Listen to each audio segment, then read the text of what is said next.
behavior can take you where money can never take you. Cazzie shines in the building. Check it out again time, so go ahead and get ready, cause knowledge will be dropped on your mouth, growing heavy.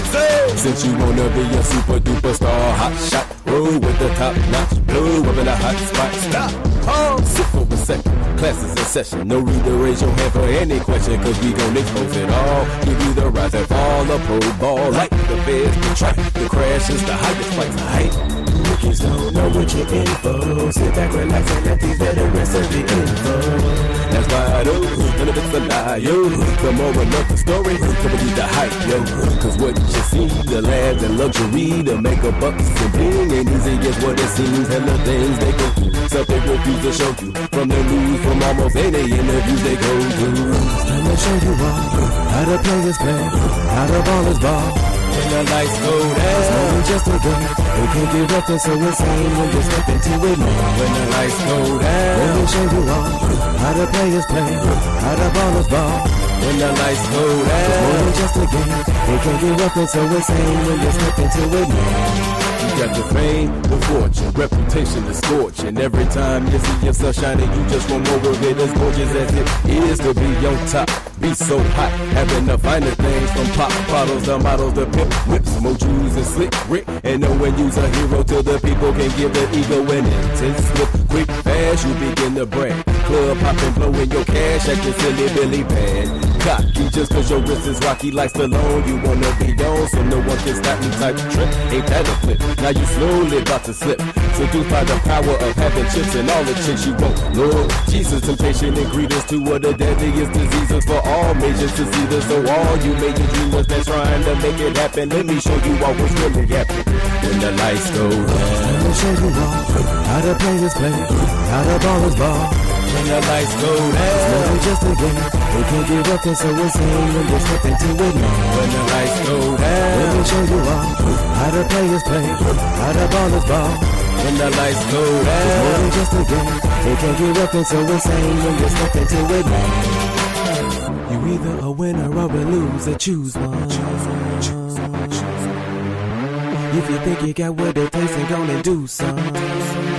And so then let me school some of y'all about the game, man. Let me explain rule number one. Trust nobody's if and plain. Get what you came for and fall back. And never sell your soul, bro, for that tall stack. Say true to you to what you do and keep it humble at all times. Move for the grind and everything will be all fine. This is the wanna be baller shot. Caller, all of you stop falling for all of the crop. You saying all the goes from papers to the TV to the internet. It's easy, so sleazy. Strictly designed for talking greasy. So know the do's and don'ts before you start to clown or be another statistic when the lights go down. I'll show you all how the players play, how the ballers ball.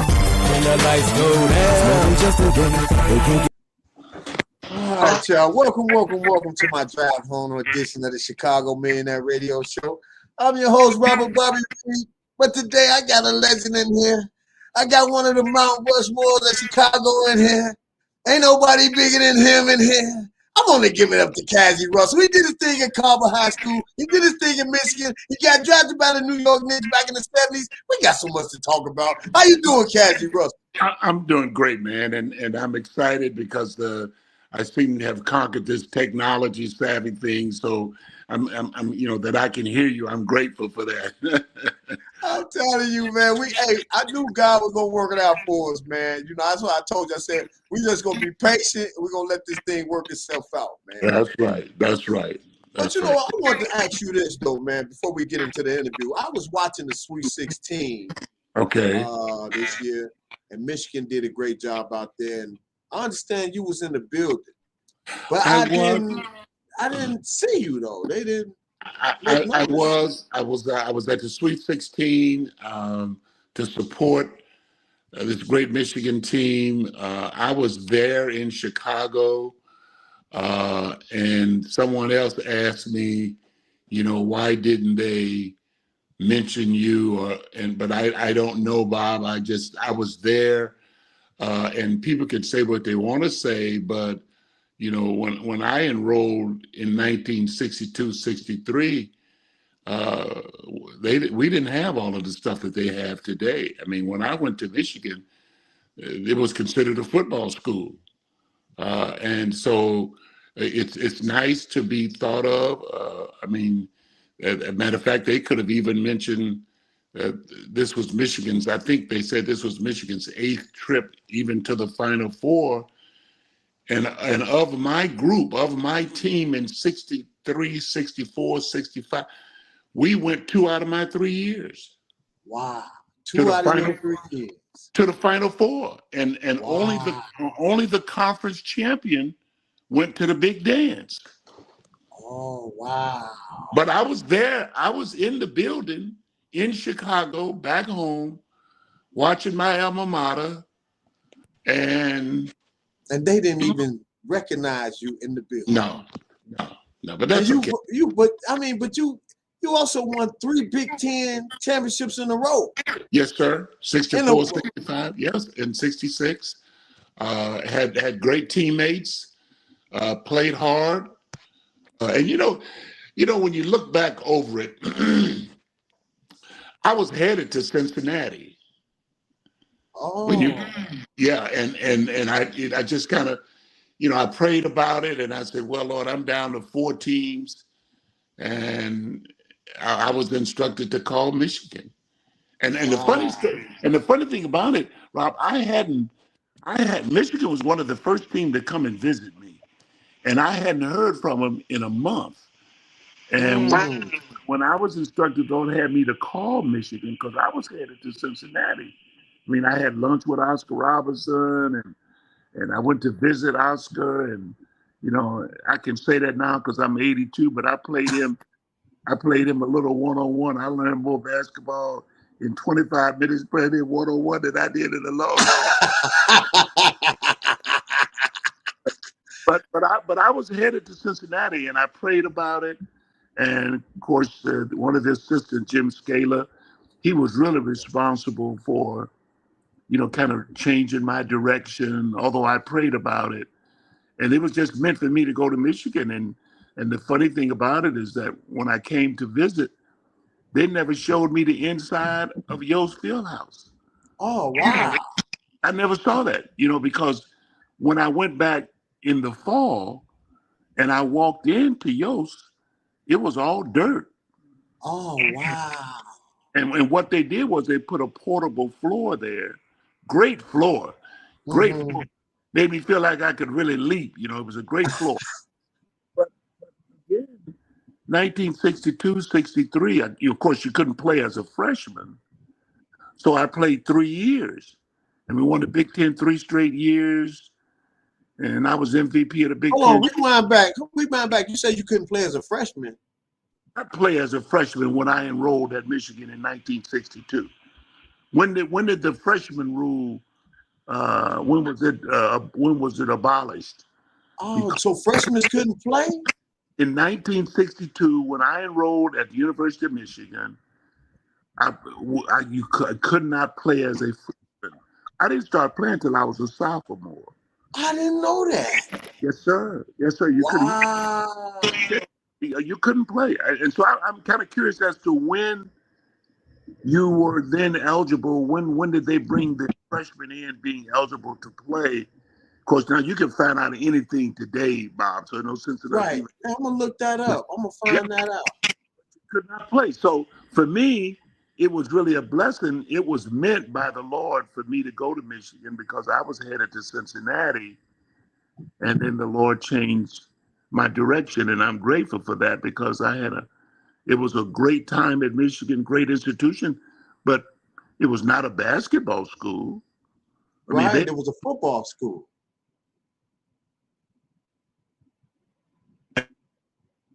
I had heard that they hadn't won anything since 1948, but I was glad to be a part of it, and we had, just those were good teams that I was on, good guys, the late Bill Bunton, Larry Trigani, Oliver Darden, George Pommy, but Rob, there's only about 3 or 4 of us left.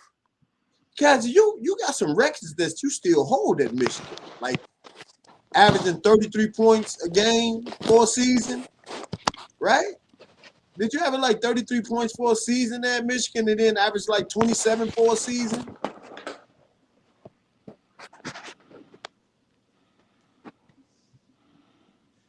Can you hear me? I don't know if the sound went out. I can hear you. I can definitely hear you. Can you hear me, Caz? I can hear you.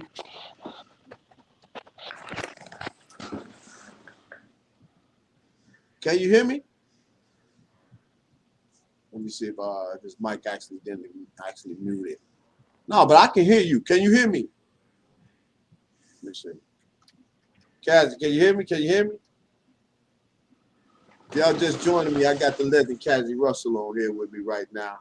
I don't know if he can you see me? I can see you. I can see you, Cazzie. Can you hear me? If y'all just joining me, I got the legend Cazzie Russell on here right now. I think he's having a problem with his camera. I can see him, but he can't see me. But we were just talking about how he decided to go to Michigan and pick Michigan as a school. He was gonna go to Cincinnati, but he picked Michigan. Let me see. Can you hear me? Can you see me? I don't know if you can see me either. You can see me, but you can't hear me. You can't hear me? You can't hear me? Oh, wow. I don't know what happened with the sound. See if you can log in or log. Let me call him right quick, y'all. Hold on. We're gonna get this rectified right quick. Hold on, let me call him and see. Hold on 1 second.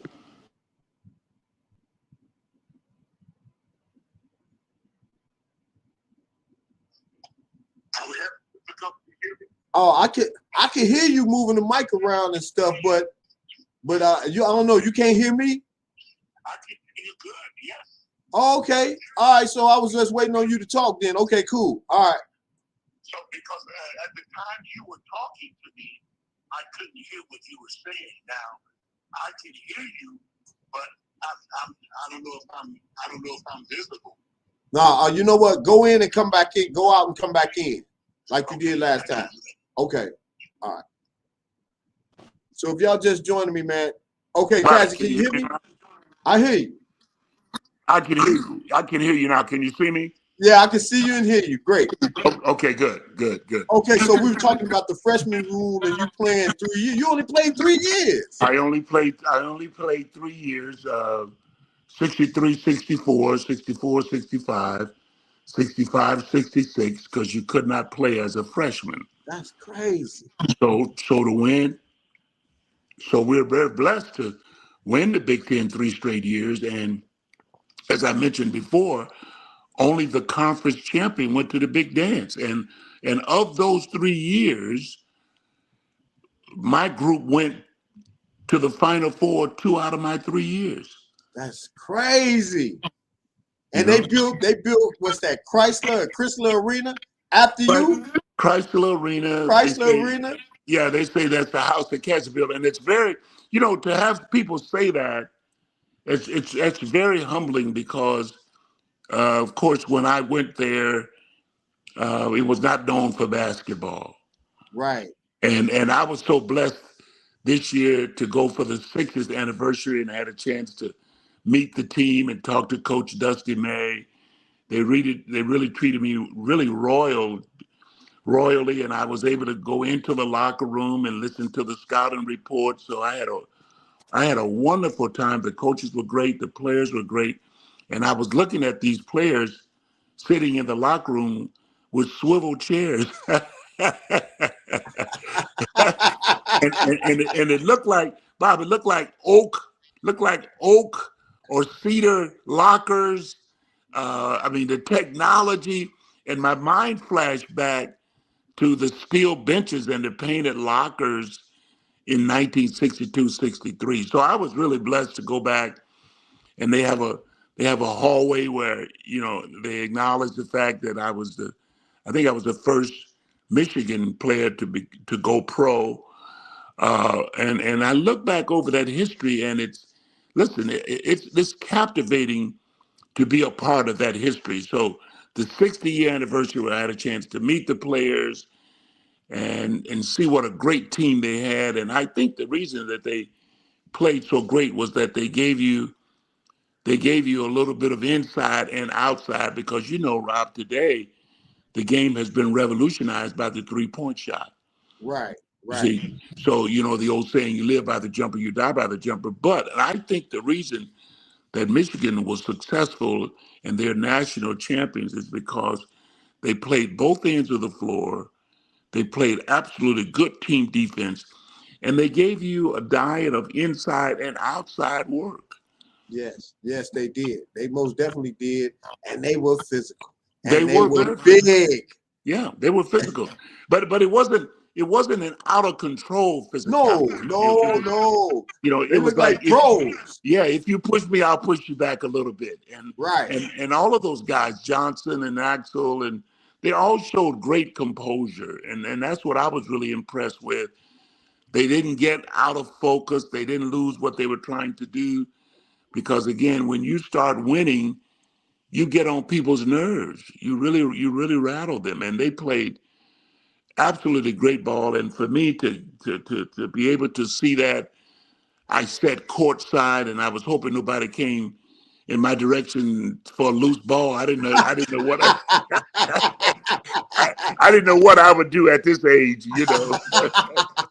But I was very fortunate to sit courtside and see the game versus UCLA. Man, I know that was insane, man. I know it took you all the way back to when you started. Like, I know you had those visuals in your mind, and that's why I want to go all the way back. We went straight to Michigan, and I want to start back in the beginning, like, for you. What made you start playing basketball, when you were young? Well, it's interesting. It's interesting that you would ask that, because I was found in a PE class in Chicago. At Carver High School. Rob, my first love in sports was baseball. Wow, I think Don told me y'all were playing baseball. Yeah, man, I played up baseball. I mean, and my coach told me, he said, "Listen, excuse my English, but you ain't getting no scholarship to play no baseball." But he kind of laughed at that. But he found me in a PE class and told me that I should come out to play basketball, and that I would probably grow to be about 6'5". Now that was prophetic. He had to get that from above, because I know he didn't. Because at the time I was 6'1.5". Oh wow! So when he taught me how to play between my freshman and sophomore year, I grew to 6'3". Wow! So when I came back in the fall of my sophomore year, he didn't even recognize me, because I had grown, and of course I had worked on all the things that he had taught me, and just it really came to fruition, because my sophomore year, it was the Frost-Off team. We went undefeated. Oh. And it was really funny, because the Frost-Off played after the varsity, and so a lot of times people would leave and go home after y'all played. No, after the varsity played. Oh, after the varsity played. Oh. See, the varsity played at 3:15. Right, and then the sophomores played after that. Frost-Off team came on after that, and so it was really funny, because Rob, the first couple of times, it must have had maybe 25, maybe 15, 25 people, and then I could hear the word kind of spreading through the hallway. Hey man, have you seen that Frost-Off team with Russell and Rackett and Allen? He said they haven't lost yet, and they said no. And so we were like 4-0 or 5-0, and we came up this one game. The place was almost full. Wow. And the guys looked shaken, and so I had to I got everybody together. I said, "Listen, guys, let's not change what we've been doing. It's really wonderful that they're supporting us, but we got to play hard so we can keep them coming, Right. So we did, and it was just a good group of guys as freshmen and sophomores, man, we bonded. We got sweaters. We ate together. And we made sure everybody was in class because Hawkins was a disciplinarian. You missed class, you couldn't play for him. That's good. Yeah, it was good because he was on the same line as my dad. My dad said, if you don't bring in the good grades, I can't let you play sports because Cazzie, those were the rules for us growing up. That's right. That's right. And I don't know where my dad, I don't know where he got the word extracurricular. Somebody must have wrote that down for him because he asked me. yeah, he told me sports was extracurricular. Back in the 60s, you're like, yeah, that's a big word. Hey, Dad, where'd you get that big word from? You know what I'm saying? Because, I mean, I am Cazzie Jr., you know. I was named after my dad. Yeah. Okay. Yeah. Oh, okay. And, so obviously, everybody asked where, even my roommate in Michigan said the first time he heard my name, he said, Cazzie. He said, what kind of name is that? And this is my roommate in Michigan said it, you know. Right. First time he heard Cazzie Russell, you know, he said, what kind of name is that? And I said, well, I hope he got a pretty good understanding after our sophomore year. So we won the Big Ten, you know. So, right. We go way back. I mean, to be found in the PE class, to win the Frost-Off championship as a sophomore. And then I played as a junior on the varsity. And let me tell you something. I played with some great guys who showed me what it meant to be bonded. Mm-hmm. Cunningham, Jenkins, Hike, Ford, Rogers. These guys were so well bonded, Rob, that you could tell it on the floor. And I was, as a junior underclassman, I was so moved by that it really helped me the following year as a senior, because everybody said it was my ball club. Now, I didn't say that, but Hawkins said it was my club. But and I said, well, if that's the case, I'm going to make sure these guys are in class. Nobody's cutting. Mm-hmm. Everybody's doing all the rules, because Hawkins didn't play, man. Hawkins would put you off, you know. Right. So, but playing as a junior with Cunningham, who scored 90 points in a game. Wow. Harold Jenkins, Diapa High, Dexter Ford, all those guys. It really gave me a bird's eye view of what it meant to be bonded. And I think I saw that same type of bondness, if I can use that word, on the Michigan team. Mm-hmm. Those guys look like they really enjoy it. And a lot of people might say, man, that may not be important. It is. That's because important. You know, it only takes one or two knuckleheads to throw the whole thing out of whack now. That's right. That's right. But Michigan seemed to be, and I'm sure that's attributed back to Dusty May and his great coaching staff. Those guys played well together. They looked like they were focused in on what the coaches had to say, and they looked like they communicated with each other real well. Yeah. And it didn't appear to me that they were concerned about who scored. But not at all. Not at all. But if a guy scored, they rode him. They rode him for about 4 or 5 minutes. And so they did. I thought that was a great asset that they had. Absolutely. They played for each other, no doubt. They did. Man. Yes, sir. And you can see it. Listen, like I said, I was sitting courtside. I was blessed to sit courtside next to Phil Hubbard, a former Michigan guy. And I told Phil, I said, Phil, hey, listen, I know you're younger than I am, but, you know, I just pray that they don't come after loose ball over here, because, you know, I will have had it at 81.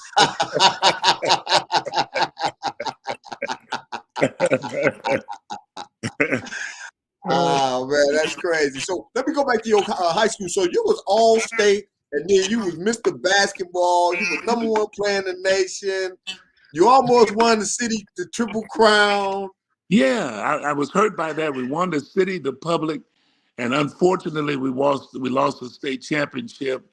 Unfortunate incident happened, and I grew up from that incident because I made it my business. As long as I played basketball, and I said this to myself, I can say that now because I'm 81, but at that time, I made a vow to myself that I would have the ball in the last 2 minutes of the game. You said forget Because, that. Robert, a lot of folk don't want the ball the last minute or two in the game. They don't. I mean, Axel from Michigan, Michael Jordan, Larry Bird, Shea, Steph, these guys, they want the ball at the end because they feel like they can make something happen. Either you're going to double team me and I'm going to find my teammate. But everybody does not want the ball toward the end of the game, man. I'm telling you. You said Everybody you doesn't adopted want it. that after losing the state championship. Yes, I did. Because I heard the guy end up. It was kind of similar in nature to how it happened to Georgetown. The guy actually turned it over in the clutch. Yeah, he turned it over, and he was a great kid, great jazz musician. I loved him, and he had to kind of deal with that from high school and on because you can say the world is not very forgiving at times, man. They can be brutal. They like to bring up bad the stuff. negativity stuff, man. Yeah, they do, man. And that kid, he felt bad about it. He was a kid too. Yeah, 17 years old. Yeah, he was in tears, and when I saw that happen with the gentleman from Georgetown, oh man, I felt so bad. And when I saw that, right away the flashback went back to Huff Gym, in 1962, because I really wanted, if there's ever a prize that I wanted that Triple Crown. I wanted the city and the public and the state. And I was on a mission in the state tournament because I was averaging, I didn't know that, but the guy called me to about average 25-7 in the state finals. But again, unfortunately, that we didn't get the Triple Crown and we lost 49-48 in the state finals. And there's no question we should have won. Wow. Even with the incident, we still should have won the game, though. Still should have. Yeah, but y'all competed and you left it all out there, and those are great memories. Man. Yeah, and that's an excellent point. I was telling my guys, hey, let's not leave anything out here. I don't want to hear anybody in the locker room talking about if I coulda, woulda, shoulda. Right. We're gonna leave everything. We're gonna go after everything out here, and we did that. And those guys were great, and I love those. I love my teammates, and I was glad to see several of my teammates that went on to college, and when I saw them in college and played against them, we kind of hugged, and I told them, I said, now I'm no longer your friend after you hug me because we played together in high school, but we're on different teams in college. So right. But Cazzie, you closed that year out strong. You was Mr. Basketball. You was Mr. Basketball Chicago. You was Chicago Mr. Basketball, and then you was the national #1 player in the nation. Yeah, that was a blessing. And when I say that because to be discovered in a PE class in 1958, and then to have those awards bestowed upon me toward the end of my career, I just feel like, people can say what they want to say, but I just feel like the Lord had his hands on me in terms of the way I was raised. I was raised in the church. I was raised to believe in Jesus Christ and the gift that I received. And I tell you, man, I enjoyed using that gift. Not only was it good for me academically, but it was good for me educationally and athletically. I got a chance to get a scholarship to go away to college. And then when you get in college, I think, Rob, the thing that really made people think about me from my high school days was the continued success that I was blessed with in college. Because there was a dry period there because you couldn't play as a freshman. But my first Big Ten game, and it's such a great feeling because you go away to college, you come back home as a freshman to say Thanksgiving and Christmas, and you see everybody, and everybody's got on their respective jerseys. Yeah. University, University this, and all the guys met up at the center and played ball where we used to play ball as high school. It didn't get any better than that, man. Right. Went to the children building, and everybody came home with their sweatshirts on, Michigan, Bradley, Representing. yeah, it was it. Those were big time programs to be coming from Jim Crow. Them were the Jim Crow man. days, man. That's right. I mean, you look at it. I mean, we had some pretty good players, and I just thought it was I tell you, man, it just enthralled me or thrilled me to see when we came back home during the Christmas break, which was the last chance I got because, in college you play all kind of tournaments during the holidays, Mm-hmm. But I didn't. But I came home my freshman year, and I got a chance to see all the guys, and they had on their different sweatshirts, and we just laughed and played ball together and ate. It was great. It was just in the children building, and it was just great to come back and see that. But that was short lived because the next year we didn't get a chance to do that because many of us, our respective institutions, were in the Christmas and the holiday tournaments, Mm-hmm. So we didn't get a chance. But right. So, but it was good that first year to see everybody, and then of course to see everybody playing in college from the area that we came from. It was truly a blessing. It was really great. Well, speaking of playing in college, we got people watching, so I'm going to take some of these questions while we got them. Hoop Central said, Cazzie, you won 3 straight Big Ten titles. How did that feel? And talk about the national title game versus UCLA because you balled out in that game. Yeah, we won the Big Ten, like I said, 3 years in a row. And in 1964, I had an ankle injury that kept me out of the Olympics. And if you watched us, we had beaten Duke early in the year, and we lost to Duke in the semifinals at the Final Four. And I won't make any excuses, but I hobbled that game. They gave me a couple of shots in the ankle, and I felt bad because I just felt like I wasn't told the truth. But because I really found out that I had really a stress fracture. But I was told it was a strain. But so I hobbled in 64. In 65, we lost to UCLA in the championship game. But who was on that team against UCLA? Was Lou Alcindor wasn't there, was he? No. It was Gail Goodrich. Gail Goodrich, no, right? Yeah, Walt Has, right. Those guys in 65. But for Michigan to go to the Final Four in 64 and 65, and then we missed by 1 game, losing to Kentucky, and they went to the Final Four. And of course, that legendary game between Kentucky and Texas Western changed the atmosphere of college basketball. Talk about that. Well, the movie Road to Glory, Pat Riley was on that team. Right.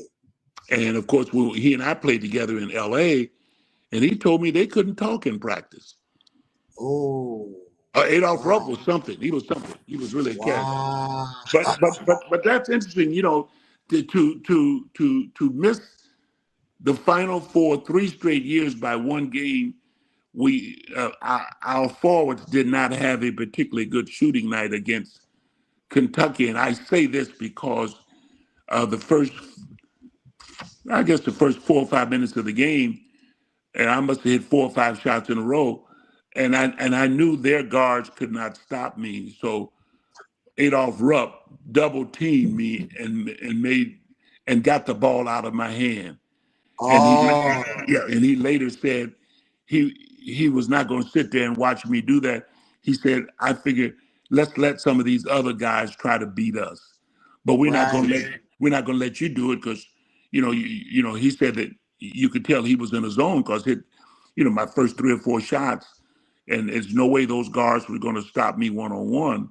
Right. But they double teamed me and made me give the ball up.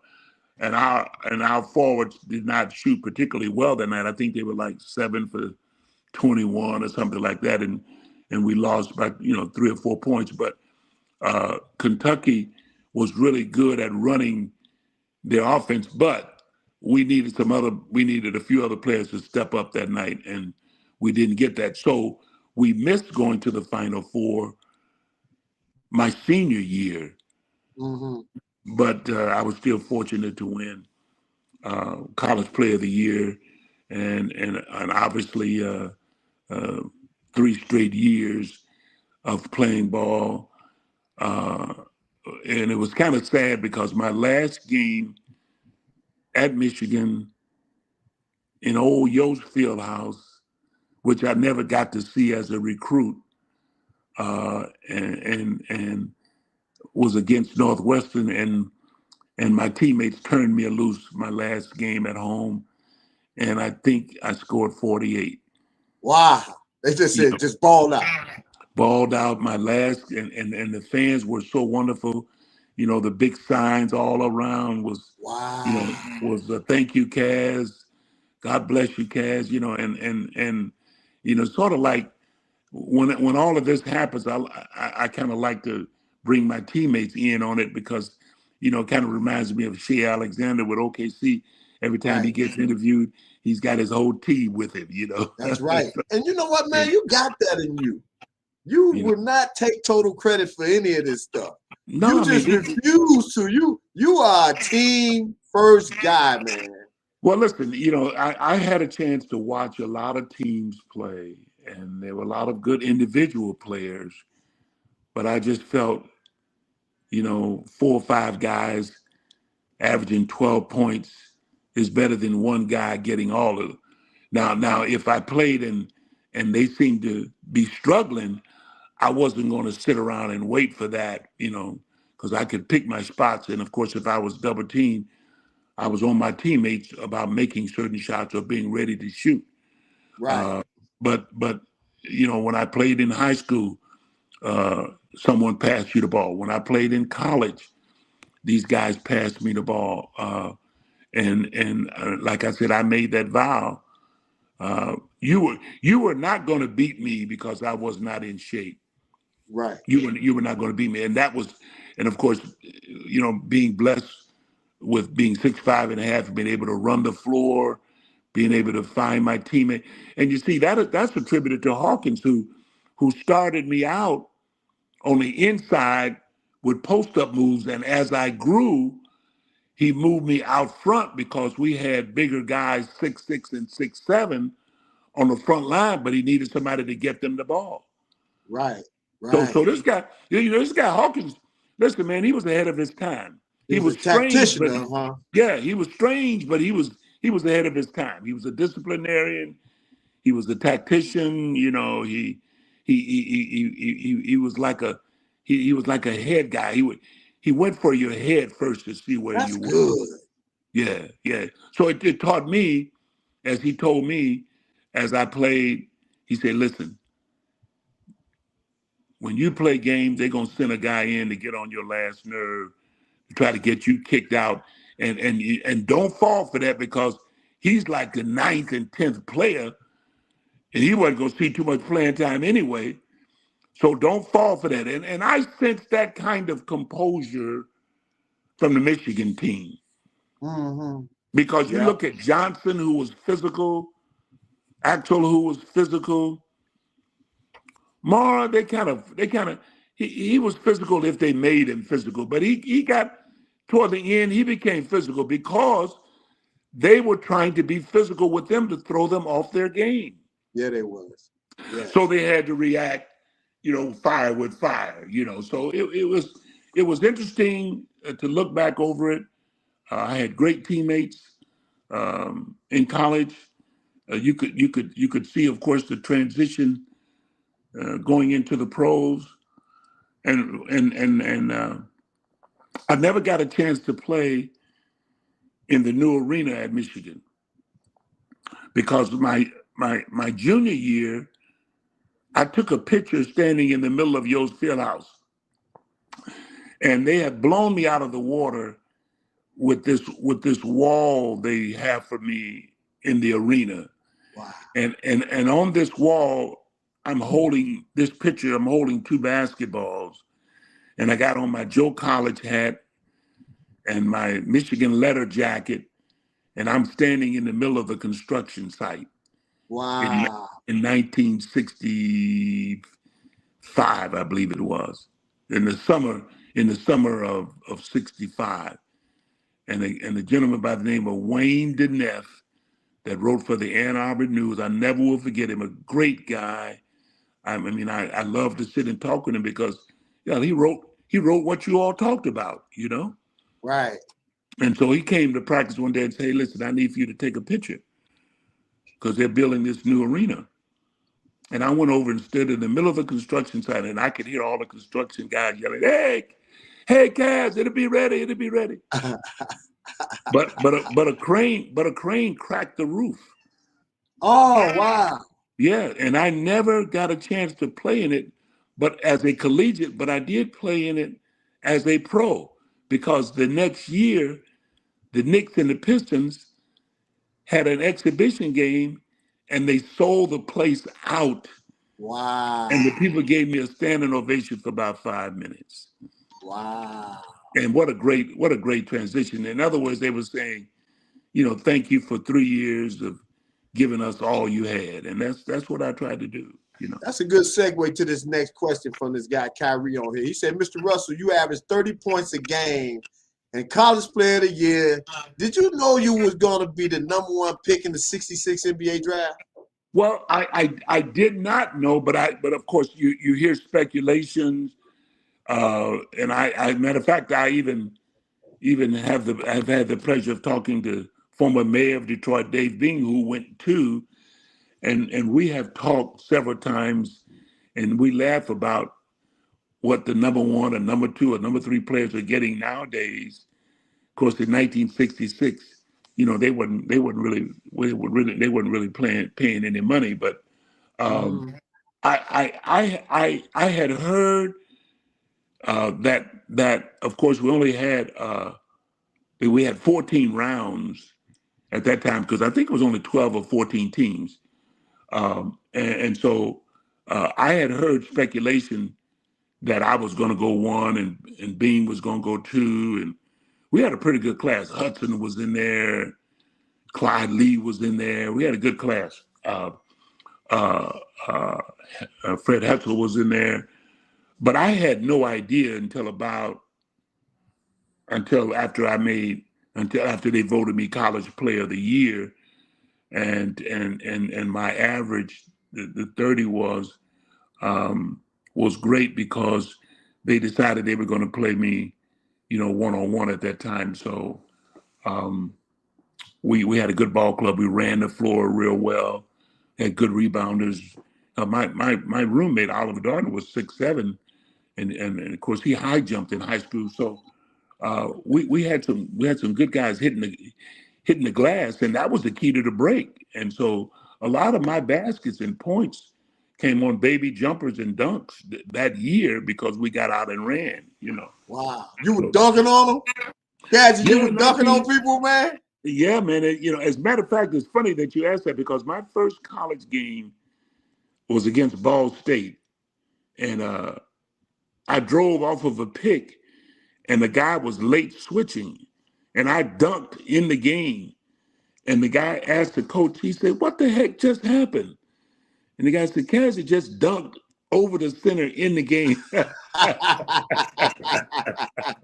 Because Rob, at that time I was 6'5.5". There weren't a whole lot of. There was some big people, but not big guards at that time. Right. That's what I'm thinking. You was a big guard, man. Yeah. 6'5". Yeah. And guess what? They got bigger. My junior, senior year because they got tired of me beating on those little guards. Hey, Squeeze got one for you. You say with the Knicks, you won the 1970 NBA title. Who did y'all beat that year? He said, how was it playing with Reed and Frazier? Yeah, was Phil Jackson on that team? Yeah, we beat the Lakers in the 7th and final game. That was the game that Willis came out with the bad hip. That's right. That's right. And a lot of people don't realize that he had a contusion. He had a contusion of the hip, and he was going to play come hell or high water, but he had no mobility. I mean, hips and knees and backs, they can keep you from, giving 100%.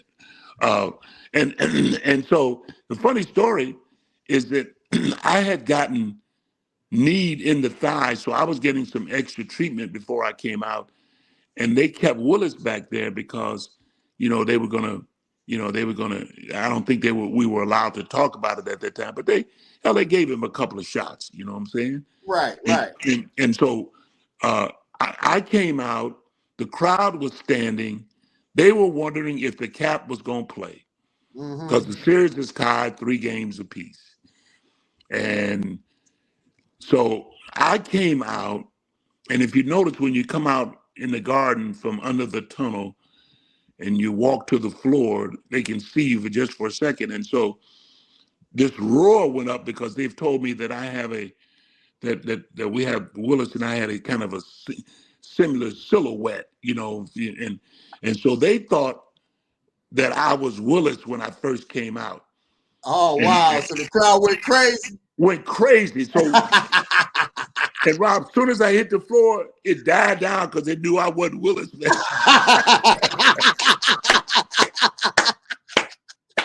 It died down. And then in about 2 minutes, here comes Willis.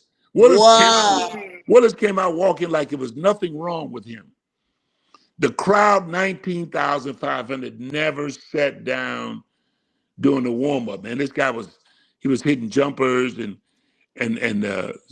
so when he came out, the late Dave DeBuscher pulled me to the side. He said, "Caz, look down at the other end," and you could see the face on Chamberlain and Baylor and West. Because when Willis came out, man, Willis was the reason that we were in that championship game. So, but anyway, he came out. They cheered every shot he hit in the warm-up. I mean, of course, the New York fans, they are die hard, man. It's all in or all out for the New York fans. Yeah, they are. Yeah, and so the one thing I've never understood, and of course everybody tries to emulate that. You'll never be able to emulate that scene where Willis came out. And when he came out, I have never heard that much roaring as I did. To this day. To this day. Now, people have tried to, listen, they'll never emulate that scene because that scene was not a made up story. Right. This guy could not run, man. Wow. And to this day, I don't understand why Wilt didn't get up on him and make him put the ball on the floor because, Willis hit his first 2 shots, man.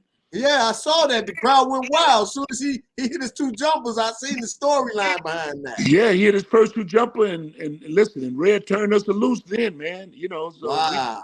Fast break, and of course, Frazier had a great game, and Captain hit his first 2 shots.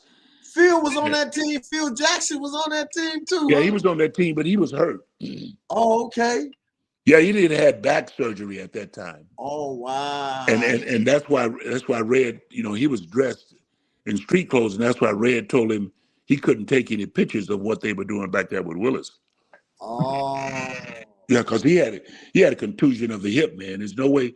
And if you watch that video or that tape and watched him drag his leg. I saw that video. He dragging that leg, man. Yeah, if I had been the opposing center, there's no way I would have let him. Because that was in his range from the foul line in. I heard Wilt played down in that game. Well, he didn't want to dominate him. I don't know if he played down or not in that game. Listen, I don't know why a player would ever play down because you can't listen, man. You can't go back and get that after it's over. No, you can't go back and say if I could have, would have. You got to leave it. You got to leave it all there. That's right. Be quiet. That's my attitude. If you're gonna go out there and play, come on with 100% or be quiet. That's right. But I don't think he played down. I just think we were set after we got inspired by Willis. Yeah. Walking out there, man. That scene was, I mean, the roar when he came out from under the tunnel and walked out on the floor, fastening his jacket. You'll never emulate that scene, man. Yeah, Paul Pierce, all of them tried to emulate it. That scene will stand by itself, man. It don't need no help. And listen, and the only funny thing about that, Rob, was I came out about a minute before, and the crowd started to roar, and then they realized it wasn't Willis, and they say, hey, listen, we love you, Caz, but you're not who we're looking for. We looking for the Capitan, So yeah, those were good years to kind of catapult my career. And then of course I got traded from the Knicks to the Warriors because Willis's knees went bad and they needed to get another center. So I got traded to the Warriors for Jerry Lucas. Oh. But it was listen, man, that was a blessing because I was on the front line with Nate Thurman and Clyde Lee. So you talk about a stretch three, because we won our first 8 or 9 games when I started with the Warriors and ended up winning 53 games that year. That was a great scene, and that was great. That was, you know what, Rob, I recognized real chemistry then because, Nate, good defensive player, Clyde, good rebounder. And then I played the 3 so I could stretch the floor out and let Thurman and Clyde work, the high-low or work inside. Right. And then, of course, they got all the boards, so it enhanced our fast break. So we were getting 5 or 6 more fast break baskets than they did the year before. Oh. And so that's why we won 11, I think we won about 11 in a row, but the Lakers that was that year they won 33 straight. Oh. So we had a good year, but we were like 7 games out of first place because we couldn't gain any ground on them because they won that 33 in a row. And of course, they lost to Kareem and Oscar in Milwaukee. And then after they lost that, I think they won 10 more in a row after that. Wow. So if they don't beat them and stop that 33, man, they could have had something like 44 games, 45 games in a row. Wow. Which I think even 33 in a row, that'll never be broken, I don't think. Because they had an amazing ball club. They had Wilt and Jerry West and Elgin Baylor. Yeah, the funny thing about that, Elgin did not play that year. He started off playing, and then he had trouble with his Achilles tendon. Oh. Okay. And then he stayed off of it for 1 month, and the first game back he tore it. Oh, wow. So he didn't play that year, and I heard that they did give him a championship ring. I think they did. Right. But he never won. He never won a championship. Oh, he never won as a player on the floor. He got hurt. Yeah, but he deserved it because the NBA rode this guy for years, Jerry West for years, Elgin Baylor, right? Bill Russell, who revolutionized the game. You start talking about Mount Rushmore. Now, there's a guy that if you're going to talk about Mount Rushmore in the NBA, you got to have him on that first. Who? Bill Russell. Bill Russell? Bill Russell, yeah. Yeah, he won, of his 12 years, he won 10 championships. He was a dog, wasn't he? Listen, well, the man was 6'9", 6'10", and he ran like a gazelle, but his philosophy was when he blocked a shot, he never knocked it out of bounds. He kept it in play and started the fast break. Yeah, and I had the pleasure of course, playing against him and later on playing golf with him. And I asked him about that. And he kind of gave me that stoic look. And he said, Caz, if I knock it in the stands, you get it back. Right. I don't want you to get it back. I want you to understand when I block this shot and we fast break and we score, you're gonna think twice about coming up in here with that stuff, So he revolutionized the game defensively. Right. I saw that. And he blocked shots. And he said a lot of people, he said he couldn't figure it out why they forgot he was left-handed. Because, Right. 90% of the players are right-handed, That's right. okay? And so when they shoot, he was on the opposite side of them. See, he was on the ball side of them with his left hand. Mm-hmm. So he Oh. listen. So he changed the game defensively, and Sam Jones used to say he was a lifesaver.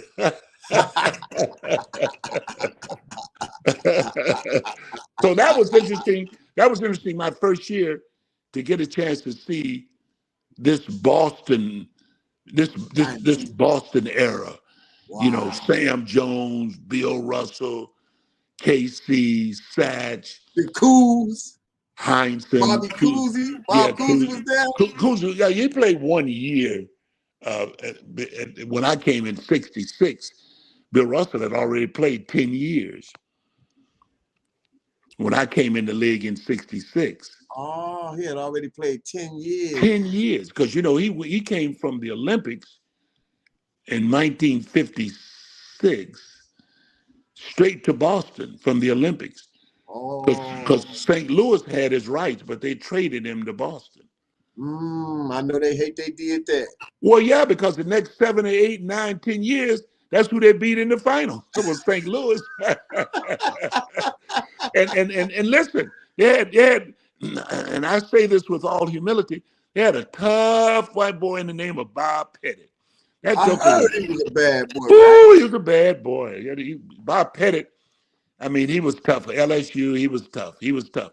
But out of Russell's, I think they beat him one time in the finals because he had a bad ankle.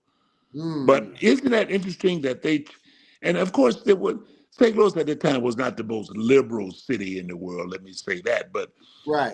I know they dreaded trading Bill Russell to Boston, and for the next 9 or 10 years, that's who Boston beat up in the finals. Wow. Was St. Louis with Bob Pettit. Oh, man, I know they hated that. Oh, they They hated had him. to lay that down because Boston got like 17 titles, 10 on his watch. On his watch. Yes, sir. Yes, sir. So somebody want me to ask you this question. As Cazzie, who was the better player, Wilt or Kareem Abdul-Jabbar? Well, I think, when people ask those kinds of questions, and I've had the chance, I don't need to tell you what I heard through the grapevine or what I read in the book. I played against them. Right, right. And of course I played with Kareem in LA. And Wilt, Wilt could have dominated the game. I don't know why. I never thought Wilt had a killer instinct. But Okay.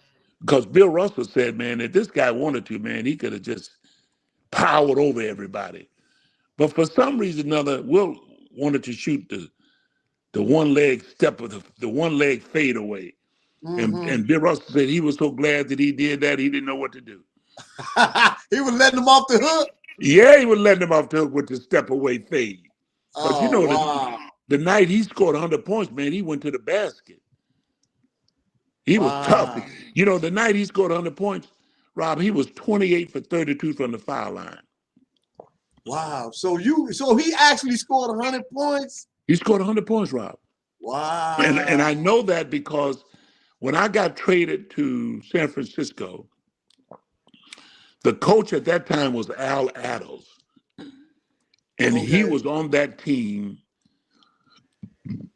that night when Wilt scored 100. And he and Wilt were very, very close. And Al was a super guy. And so when I got traded to San Francisco, Al Attles used to always tell me, he said, Russ, can you show me anything on the jumper? And Nate Thurman used to say, Kaz, don't waste your time. Don't waste your time. He's not going to shoot the jumper. He said, and the night Wilt scored 100 points, he always tell everybody that he had 18 points. He said, but 9 of them were layups.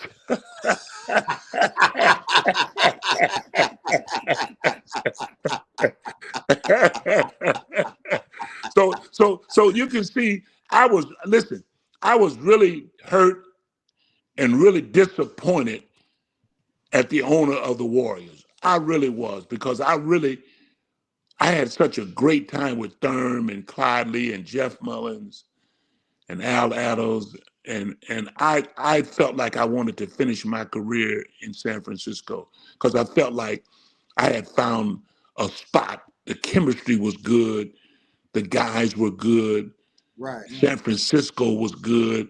I mean, the Oakland area, Tiburon, oh, I mean, and health foods and the trolley cars. I mean, it was great. It That was great great. weather too. Yeah, and the first time I came to Frisco, man, I got caught in the city without my jacket, and I told the Lord, I said, boy, and that fall came off of that ocean, man, and sat there in that Bay Area, boy, I like to froze. I said, Lord, if you just let me get back to San Mateo, I will forever put a jacket in my car. But I was so disappointed and so hurt that the owner wouldn't give me a 4-year no-cut contract to let me end my career in San Francisco because I made the All-Star team, and then I think if I may have been the first guy to go out on the free agent market. Right. But After becoming an All-Star, right? yeah, with the Warriors. I mean, I thought for sure you'd give me a 4-year deal. And he said, well, I can't do that. I can't do that. And so when I left, they were talking about, well, we don't know about his value. Well, I was considered at least in the top 5 of small forwards. Right. I was considered, and they said, well, we don't know about his value. But Rob, you know what the league gave the Warriors for compensation? What? They gave him a first-round pick. Oh, for you?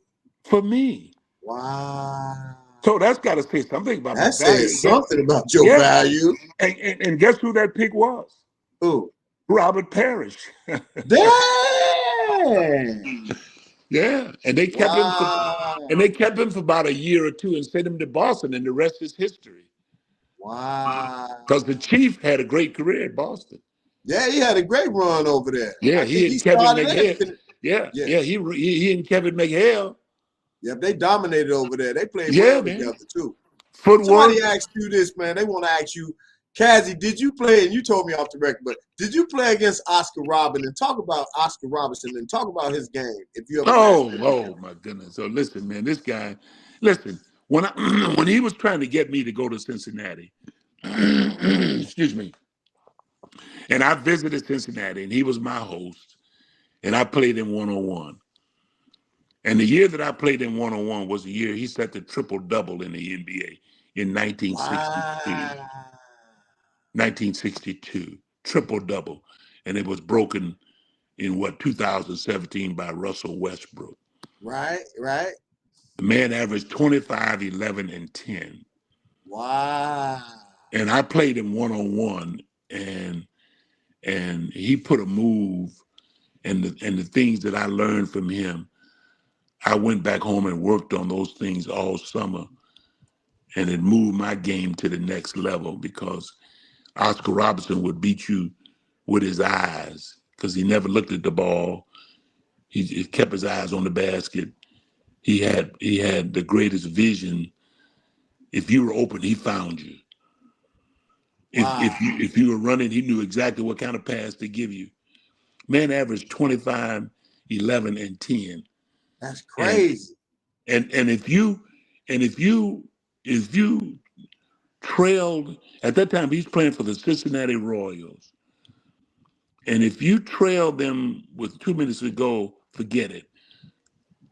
Because Oscar was the closer. He was not going to let you beat them. If they were leading you 4 or 5 points with 2 minutes to go, forget it. Because he was going to make sure. Yeah, it was over with. I mean, because Dick Barnett told me, he said one of the greatest finishers in the game was the Big O. How tall was he? 6'5". Okay, so you guys were looking eye to eye. Eyeball to eyeball. I might have had a half inch on him, but he didn't care nothing about that. Wow. He said, I'm going to take that half inch from you. And you know, when I came in the league, Rob, I saw him. And he told me, he said, Kaz, I feel bad for you because I know you're taking a pay cut when you come into pros because, I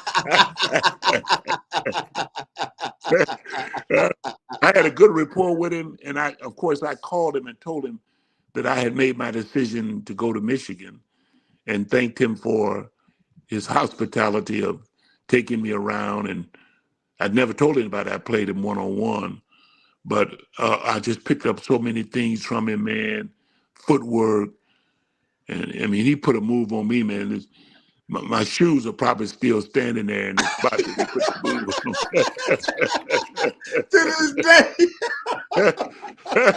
Oh, he put a move on me, man. And that's all I'm gonna say about that, Ron. I ain't gonna talk about that. Hey, since we on the pro, okay, I'm gonna go back because Willie Lee, he wanted to ask you about a guy named, ask him, Willie. Do you know Willie from Crane? Somebody named Willie from Crane. Willie from that was a Willie guy, but he wasn't a player. He was like I don't know if he was an assistant coach or a manager. Willie White. I knew from being in the public league. I think he was affiliated. I think Willie White was affiliated with Crane. And so, but he wasn't.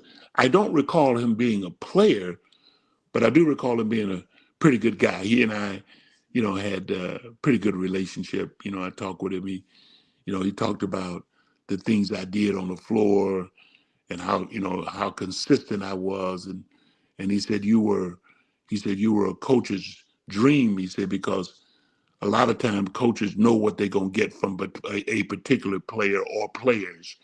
Right. They know what to expect from them, And he said that's really good for a coach to know. Said, hey, listen, I got 16 or 17 and 9 rebounds coming from this guy, or I got this or that, or this guy is my landmark defensively. So, and I tried to carry that on when I became a coach, But the first thing as a coach, you have to sever the umbilical cord, because you can't be friends with the players. You got to be stern with what you believe, and you disciplinarian, or you got to get on them when they're not doing what you tell them they need to do. But the approach to coaching, of course, was inspired by my playing, and getting to know the players from a former player perspective, and now as a coach. That's big time. Somebody, Hoop Central, say, Cazzie, did you play against Dr. J? I did.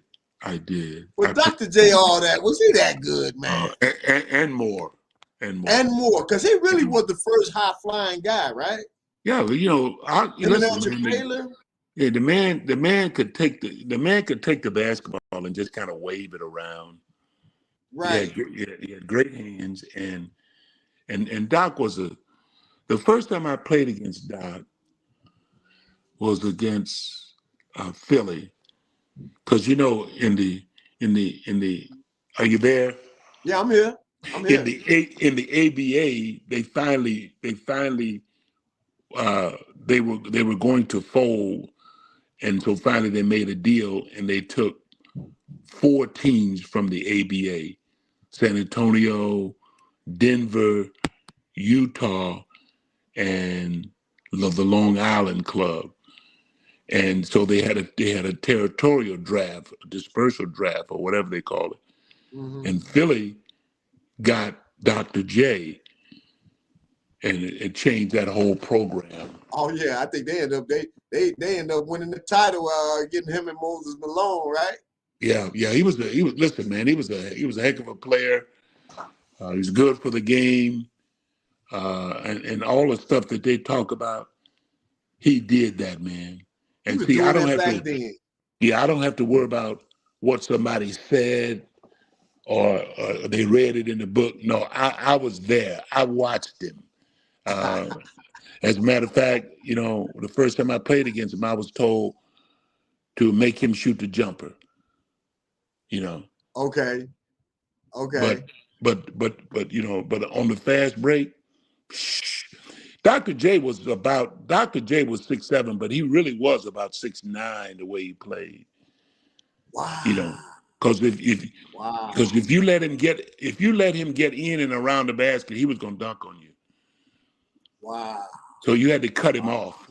You had to cut him off. He was special, and I don't say that about a lot of players, but I do have respect for players who elevate the game, that are good for the game, that make other players around them better.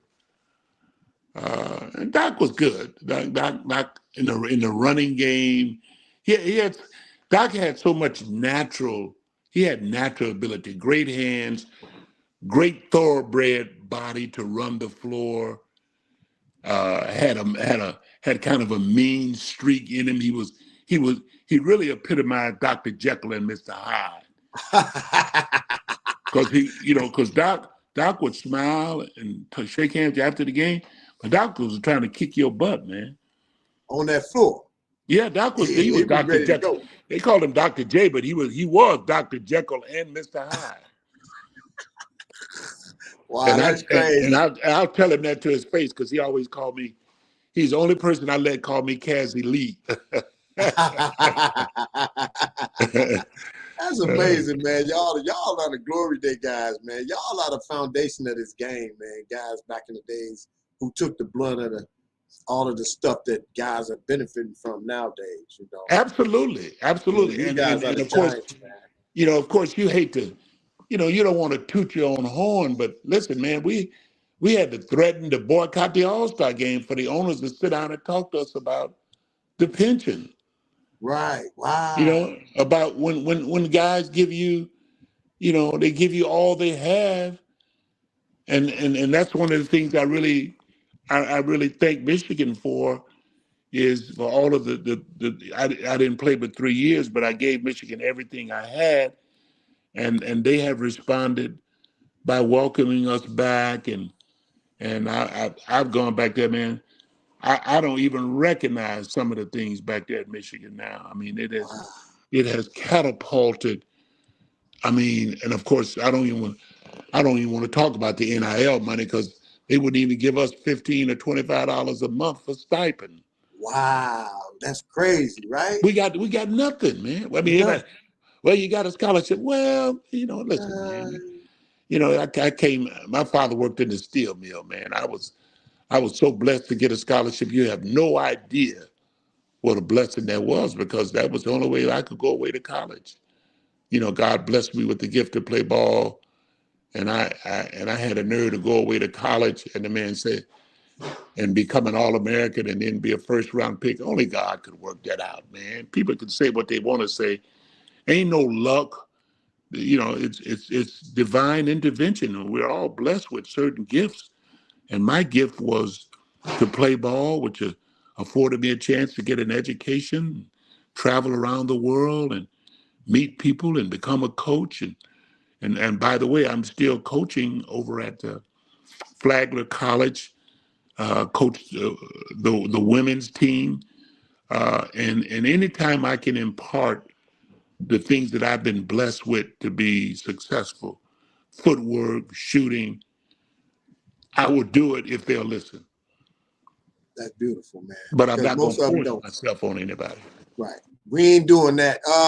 Wesley West. Wes Wesley want to ask you, Mr. Russell, what do you think of Michael Jordan? What separated him from the rest? Have you ever watched film on Michael Jordan? Michael Jordan, of course, was blessed with great hands at 6'6", but his footwork was immaculate. You ever watched him play? Yeah, man, I've watched. Michael Jordan's footwork was of such that he allowed the game to come to him. So whatever you threw at him, he had already worked it out. Like he would catch it to turn and square up. He had, a great. And you know what? The Joker he was another Dr. Jekyll and Mr. Hyde. Because Michael, Michael probably wouldn't even let his own mother beat him shooting free throws, probably. And I'll tell him that to his face because the Joker. Listen, if you didn't work hard in practice, he raised hell. And they said he was belligerent because of that, because he pushed his teammates so hard. Yeah, he pushed him. He pushed him. And but isn't that how it's supposed to be, though? Well, he didn't want guys. Listen, the Bulls had been, I guess, kind of a doormat for so many years, if I can say that. And so when he came, as a matter of fact, they were mad at him for coming back too early because they were trying to get a first-round pick. But Michael Jordan is a competitor, man.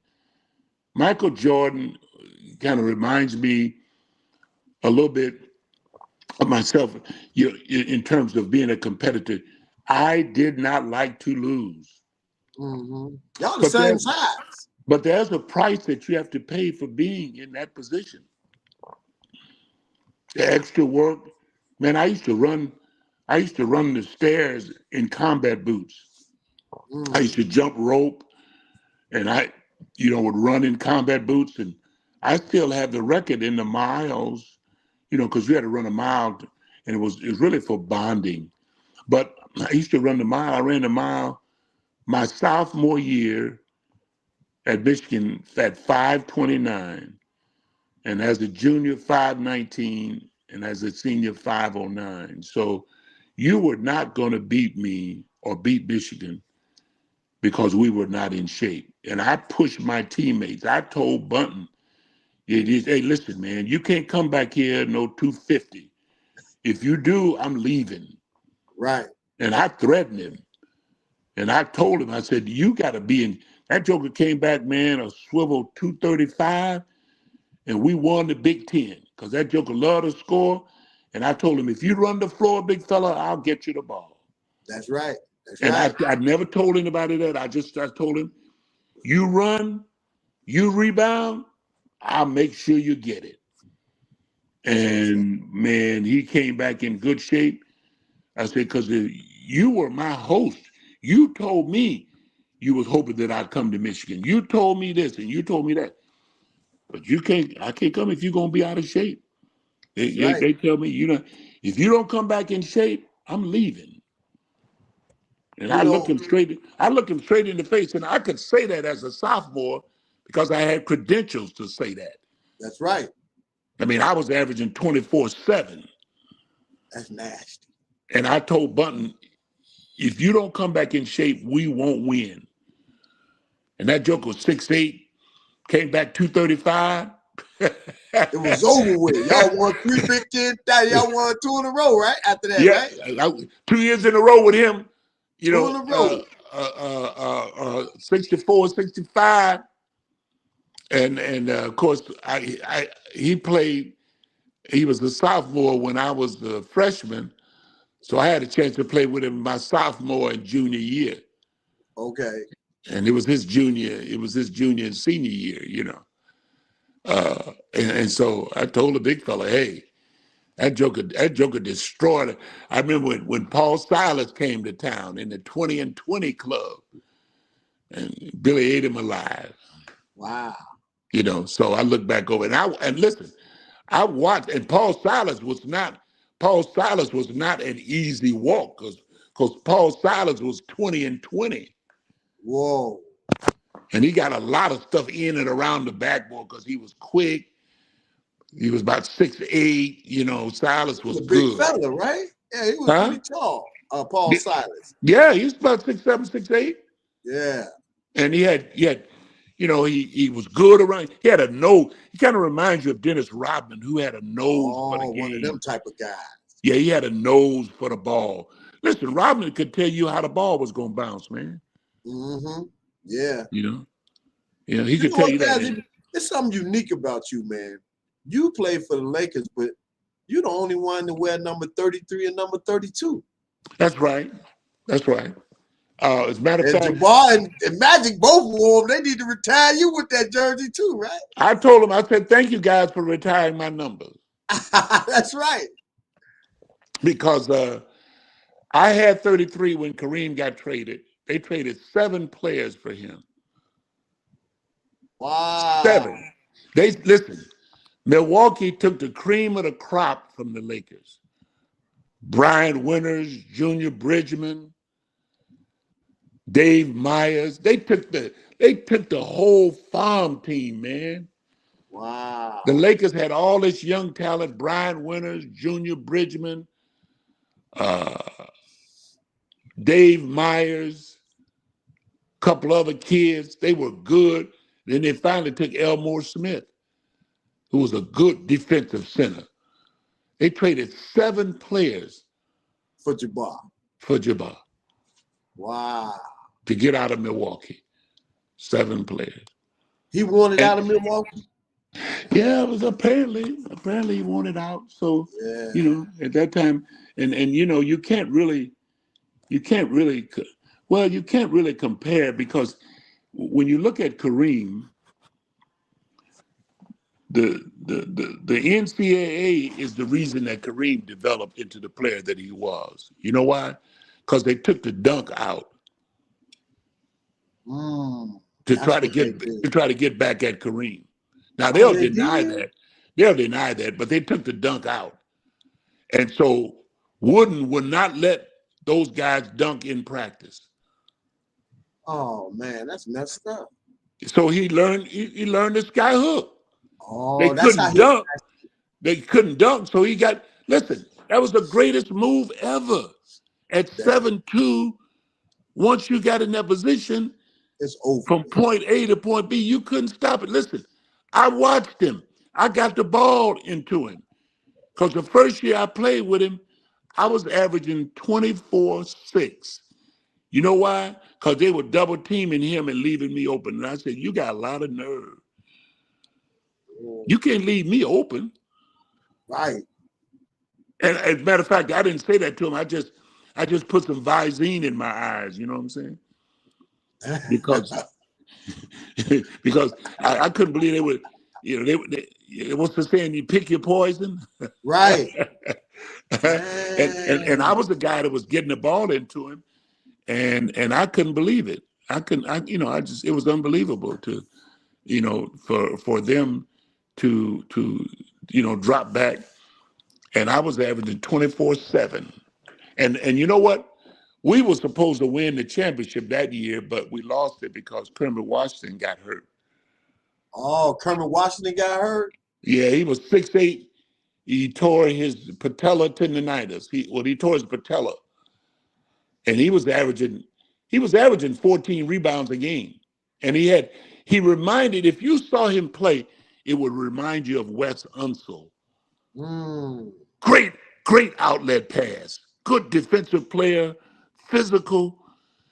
And he was in the starting lineup, and I was in the starting lineup, and we were beating up on everybody.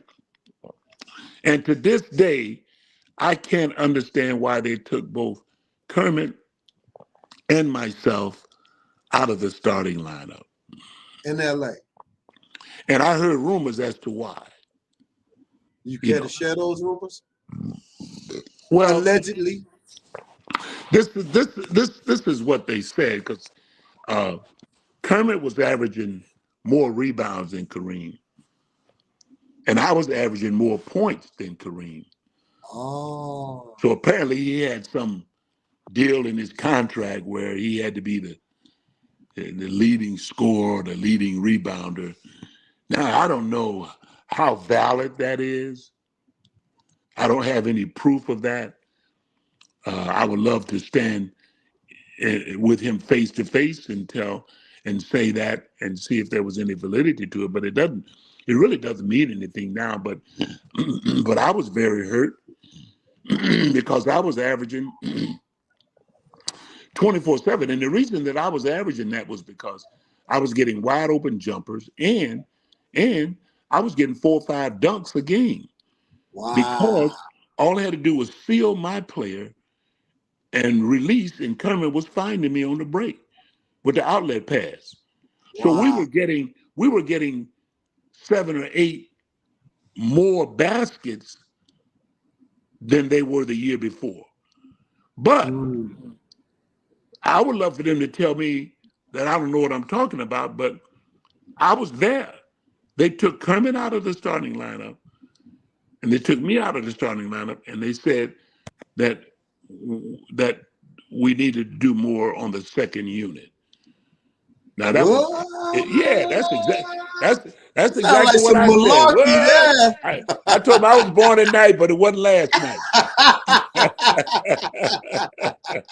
I told him y'all was full of chicken salad, and of course, I have to counter what I say, because I'm also in the ministry. I've been in the ministry since '87. But if somebody had told me that I was going to get called to preach the gospel of Jesus Christ, I would have ran, But I've been in the ministry since '87, and so I look back over my life, and I know the Lord has really blessed me, and I'm really honored and humbled that you would have me on and have a chance to kind of go back from high school and college and the pros and to talk about those years because they did an article in Chicago that he said when they saw the Mount Rushmore, they said, listen, folks, you folks think Cazzie Russell is a mythical figure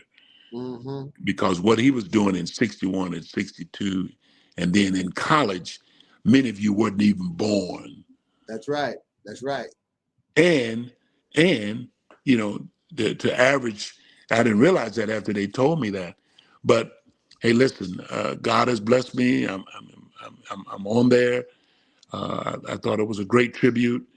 I've always was always proud of being from Chicago, and then of course Illinois has never forgiven me for leaving the state. But it was meant for me to go to Michigan. When you look at my career, only God could have set that up. I mean, you was National Player of the Year coming out of high school and Mr. Basketball. Okay. You won 3 Big Ten titles, went to the Final Four twice. You were the National Player of the Year coming out of college. First round draft pick, won an NBA title. Man, you've been cooking since you picked the ball up. You've been cooking.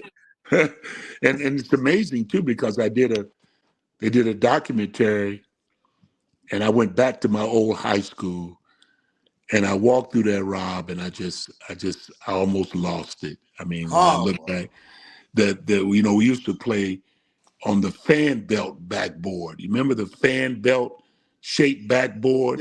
Yeah. It was not as big as the glass backboard is now. No. It was relatively small. And so they took it and they put it in the corner as a reminder of the baskets that we played on. And that's how I learned to bank, because if you learn to bank on those fan belt baskets, when you get on the backboards nowadays, man, that thing look like the Pacific Ocean. You know what I'm saying? So listen, Sam Jones and I used to have bank out contests before the games. Wow. Yeah, we used to guys battle. don't do that nowadays. No, they don't do that. But they don't know the bank. That was the big shot. That was the shot back then. They wouldn't even let us shoot it without using the glass back in the day. You got to use the glass, man. They talked about John Wooden was an egghead for bank shots, man. They had a lot of drills where they used the backboard, and I work on drills today called the step-in drill, where you bank from both sides, work on your footwork, and then you go to the middle where you have to really develop your touch. Right. Because from the sides, the backboard kind of gives you a kind of a safety net. That's right. But when you're shooting straight on, you got to have a touch. Right. Definitely. So so it's that way. Yeah. So, but it's been it's been a little slice of heaven to look back, being found in the PE class and taught how to play the game, and that is crazy. And to win, nothing beats winning. Winning is everything, isn't it? Well, nothing breeds confidence like success, and it is what you put into it and what you make of it. Because again, I'm always grateful that I didn't get my gift from a Cracker Jack box. Right. I got my gift from above. Amen. You know what I'm Amen. saying? And so I've played the guy. And Rob, listen, I can't speak for anybody else, but I loved hooping, man. I tell you, after we won my sophomore year, and people started putting me in the teacher's line for macaroni and fish and greens instead of French fries. I told them I like this kind of lifestyle, Rob. It doesn't get any better than this, bro. You were getting the cream de la creme. That's what I'm talking about. Yeah, man. I mean, people like winners, and to show you, after we won my sophomore year, the lady told me her daughter was a cheerleader, and she came to watch us play, and she said, "Boy, you really sweat when you play, and you got to eat right." And I kept saying, "Yes, ma'am, yes, ma'am." She said, "You get out of that hamburger and French fry and coleslaw line, and get over here. I got some fish and macaroni." And I was saying, "Yes, ma'am, yes, ma'am, yes, ma'am." So the point that I'm making, nutrition is a valid part of sports. That's number one, man. And it has changed so much now. You know, listen, they hydrate you before practice and hydrate you after practice. And there's only certain foods that you can eat, because we've gotten away from eating steaks on the day of the game, because hell, they don't get broken down until the next day. That's right. You know, so I mean, right? I used to eat a steak, man, about 12:30, 1 o'clock on the day of the game. You know, play pretty good in the game, but I used to be strong the next day in practice. I say, hell, I don't want to be strong in practice. You know, I want to light them up in the game. So we really kind of changed to going to pasta and salads and fish, protein stuff. You know, that breaks down before the game. Right. You know, so and that's what was important. Nutrition. And you know, lifting weights was taboo when I came up. Mm-hmm. Yeah. Because they your growth, right? Yep. Well, no, they just didn't have enough knowledge on it. You see, you look at Axel, and you look at Johnson, and you look at Morrow, those kids from Michigan. They've been lifting, but it's a strength and conditioning coach, and you see, they're much more knowledgeable now than they were when I played, because we did push-ups and we did stretching on the horizontal bars, but not lifting, because see, a basketball player, you want him to have an elongated muscle and not a bulky muscle. Right. So you don't need a football muscle, because you're going to tear that playing basketball. Right. But you need an elongated muscle, and the way you get that is that you do 3 sets, but less weights. Lightweight. Light weights. Right. And you do it legs on Monday, upper part of the body on Tuesday. But there's a program that you do in the off season, and then you do a little bit during the season for maintenance. But you can't go past the strength and conditioning coach nowadays. Oh no. Oh no, that's the big thing now, man. Yeah. You're right, Robbie. Yeah, he's a big time guy. Matter of fact, he introduced himself to me when I was at Michigan, and he said, "Man, if I'd have got you in that weight room, you probably would have scored another 1,000 points." And we started laughing. He was laughing. He was laughing because he said, "Yeah," he said, "You look pretty chiseled when I saw you." And I said, "Yeah, man, I did a lot of push-ups and jump rope and did a lot of stretching, because we couldn't lift in college." You know, because the football team did it, but not the basketball players. But when I got in the pros and I saw the difference, I said, "No, this is preventive. This is preventive work." Because I mean, you're playing what, 82 games? Oh yeah. And I hit my first year. I hit the wall in January. Because I mean, we only played about 30, maybe 28 to 30 games in college. Right. But you had played that many in the NBA by the middle of January. That's right. So I hit the wall. Boom. You did? You wore down? I hit the wall, but I had to, had to regroup because because at 30 games we were finishing college. That's right. In the pros, you just get warmed up. Man, 82 games. Yeah, Ooh. man. Yeah. I mean, at that time when my first year I came in, I think it was 78. Then it went to 81. Now it's 82. You think that's too many games? Well, but you know what? They've kind of cut down your exhibition games, but your training camp is twice a day, but you can't wait till you go to training camp to get in shape. Because if you do, you got to come in there in shape. You got to come in pretty decent, Rob, because if you don't, you're gonna put yourself behind the 8 ball. Right. Because you're gonna work for the first week, 2 days. Mm-hmm. And you got to take care of yourself. You got to rest. You can't be eating no junk foods. You got to have vegetables and salads and fruits and hydration and water. And you got to train yourself because the torch is being passed. Don't let anybody fool you. The torch has been passed to OKC. And thank God for LeBron and KD and Steph for what they have meant to the game. There's no question about that. That's right. Because we have rolled these guys for years. Yeah. Hell, Steph came in 2009, and bless his heart, he's been a credit, and so has KD, and so has LeBron. That's right. But the torch is being passed because of the condition and back-to-back games.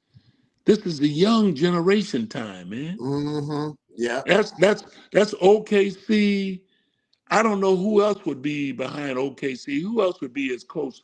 Who's as close? Is Detroit as close San to Antonio? OKC? San Antonio with youth, yes. Yeah. What's the status on Wembanyama? From what I think he just got that. I think he concussed. I think he got the concussion, right? He had the concussion, the protocol for a couple of games, probably. Oh no, he can't afford to be. It's the playoffs. Yeah, that's what I'm talking about. They're going out. I think if my memory serves me, didn't Portland win and that series is tied 1-1? I'm not sure. I'll have to. Don't quote me on that. I'll have to go back and check that. Yeah, I think. Of course, Detroit is 1-1. I know the Lakers didn't win 2 against Houston. Yeah, they're 2-0. So yeah. and Cleveland, of course, now is 2-1 against the Raptors. The Knicks are down 2-1 to Atlanta. See, this is listen. A lot of people may not want to admit it, but it's the youth taking over, mingled with a little experience on these clubs. You look at McCollum. McCollum is 34, man. He's been over there killing too. Oh, what? And see, they tell you, listen, it's not the coach of the Knicks, it's the players. Mm-hmm. It's not. I mean, Brown can't make no baskets, man. Nope. Now, the one thing I wish he would have done in that second game against Atlanta is double team McCollum and take the ball out of his hand. Yeah, they let him Brown knows, Rob. He's been around long enough when a player is in a zone. Yeah, man. And watching him last night, right now, he's like 6'4", and Bronson's 6 feet tall. Yeah, man. Yeah, and so it's and of course NBA is all about mismatches. They're gonna roll that all night, ain't they? Oh yeah, copycat league, man. Come on, you know that. They pick on you in the league. They gonna pick on you big time. Cazzie, you remember them days that y'all would pick on people if it was weak out there, the weakest league? Hey, listen, I started in college. You were picking on them. When I got to college and I saw some of these guards, 6'1" and 6'2", I said, "Oh, I'm gonna send a limo after these guys." No, I'm just kind of kidding with you, but you look for good coaches, you're going to find everybody's looking for a mismatch in the NBA. Everybody's looking for an edge. And they got certain players, you cannot play one-on-one. You got to double team them. McCollum is in that club. Steph is in that club. Mm-hmm. And all these guys that have made other people around them better is a credit to the game. Steph, LeBron, KD, of course, Shea, they're in the league by themselves. Even Kawhi Leonard, he's been San solid. Antonio is coming up. They're about as close. Listen, their club at OKC don't want to see because they beat OKC 3 out of 4 times. They sure did. That's what I said. They don't want to see him. Yeah, don't want to see him. So I know they won't say this, but they could be praying back in the back room there for Portland to win. now don't quote me on that, Rob. I don't have no proof of that, but hey, you know they don't want to see Wemby. They don't want to see Wemby because they asked Williams. Man. They asked Williams about that, and he said, "Why do you guys have such a hard time against San Antonio?" He said, "The big guy in the middle." Man, you see that dude 7'2", 7'4". That dude is huge, man. Whatever it is. When you get to be 7'3", 7'2", it don't matter. It don't even matter at that point. You're the tallest one out there. Yeah, somebody want to ask you this question. Can't nobody get to you no way, Rob. Can't nobody get to you. Janetta, this question been up. She want to ask you, and I know you probably don't have a top 5, but who are your top 5 players of all times? In what? In basketball. Oh my goodness. You see, now you're trying to get me to stay another couple of hours. You can't say that's what I'm saying. You can't. That's a hard one to answer, right? It is because now you done seen so many generations. Yeah, see, that's the key. If you're talking generations, look at how the torch has been passed. Yeah, the torch was passed from Magic to Michael to Kobe and Shaq to Bird. I mean, if you look at LeBron took it, now LeBron and KD and Steph have held it, and now it's OKC time. It's Shea Alexander time. It's the young boys time. Yeah. We watching the transition. Time. I mean, Bron been in there 20 years, KD, all them boys 17, 18 years, and they had a great run. Man. Great run. I mean, and it's been, listen, if it took me to tell it on national TV, these guys have been a blessing to pick up the torch, almost like the Olympic torch, and carry it. And we have rolled their backs. We have sat and watched these games and had popcorn and enjoyed watching these kids play. The torch is being passed. Yeah. And you know what it is? That torch is inevitable. If you don't believe me, ask Oscar Robertson, ask Kareem, ask the late Bill Russell. It's inevitable. You're not going to be playing there forever. You got to give it up. You got to give it up. And gracefully, I hope Steph takes care of himself. And I don't know if he'll play one more year, but the game takes its toll on you physically, where you don't want to admit it right away. That's the hardest thing in the world. And I'm not talking about something I read in a book. I'm talking about something I experienced. Right. Your last days. Yeah, and that's why LeBron is so phenomenal. But he spends millions of dollars taking care of his body in the off season, man. Right. Yeah. That guy got a body. He's got a 21, 22-year-old body, man. Yeah, that's rare, man. I don't know. But the birth certificate don't lie.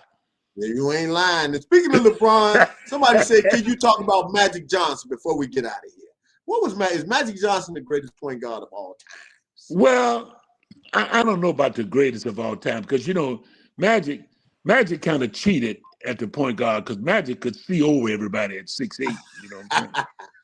Magic, I told I said, you kind of cheated, man. Because you could find guys that nobody else could find, and to handle the ball. Well, what is Shea? Is Shea 6'6"? Yeah, he's 6'6". How about Dave Cunningham? Cade Cunningham, he about 6'8", 6'7", 6'8". Them boys see, tall. see, these guys are handling the ball, man. And they're making the guys around them better because they can see over the top of everybody, man. Magic, of course, Showtime, great for the game. Was very fortunate to go to L.A., which kind of fit. And, of course, he played for Pat Riley and those guys and, winning the championships. And he played with Kareem. Again, that there was an era there, Showtime in the 80s, Magic, Bird, Michael, those guys took the teams on their back. Now, this generation is going twofold and threefold. They Right. got two or three guys banging up together. You know, like Ray Allen and the Truth and Garnett. And see, then they started, and then LeBron went to Miami with Yeah. Chris Bosh and D. Wade and Right. LeBron. See, it's a trend. See, trio, it was single with Magic, Bird, and Michael, and then it became a twosome, and then it went to threesome. Right. That And big three. and that's where it is now.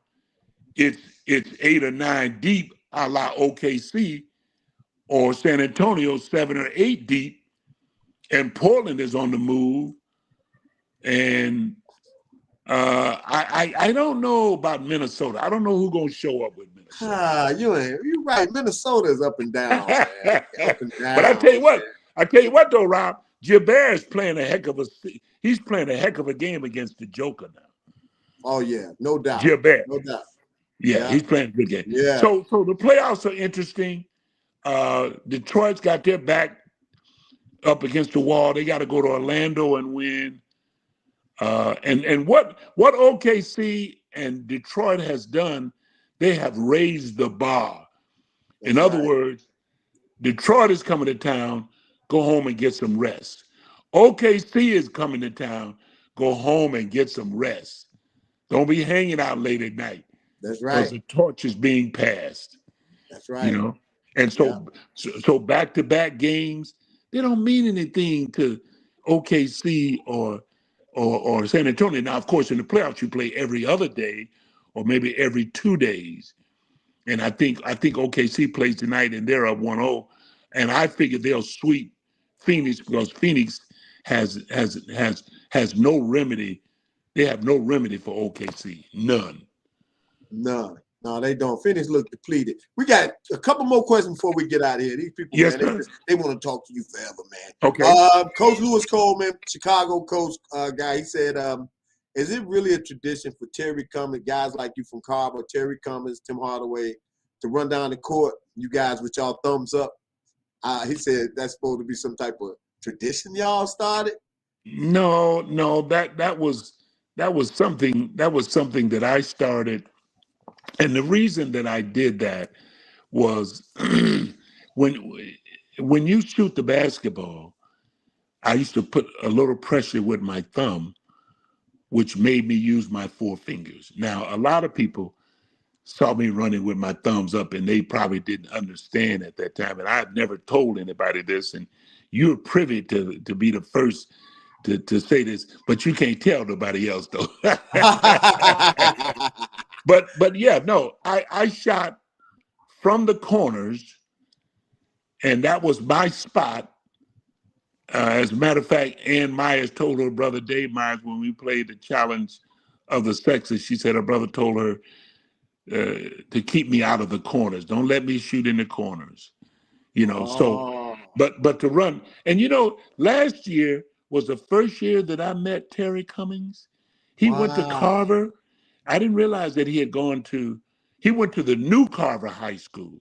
Right, the new one. Where was the old one at? It wasn't in the Gardens? Well, yeah, it was in the garden, but it was way on the other side of the garden. Oh, okay. And so they built this new academy, but a lot of the people in that area don't go to that school anymore. Oh, they commuters, huh? Yeah, and so where I used to live, when I went to Chicago and they retired my high school jersey and I got a chance to meet Terry Cummings personally, I didn't realize he was that big, man. Terry Cummings was 6'9", 6'10", man. Yeah, man. Terry is huge, man. Listen, I saw that guy, and of course he's in the ministry, and so am I. Like you. Yeah, so there was a real good fellowship. That guy was tough.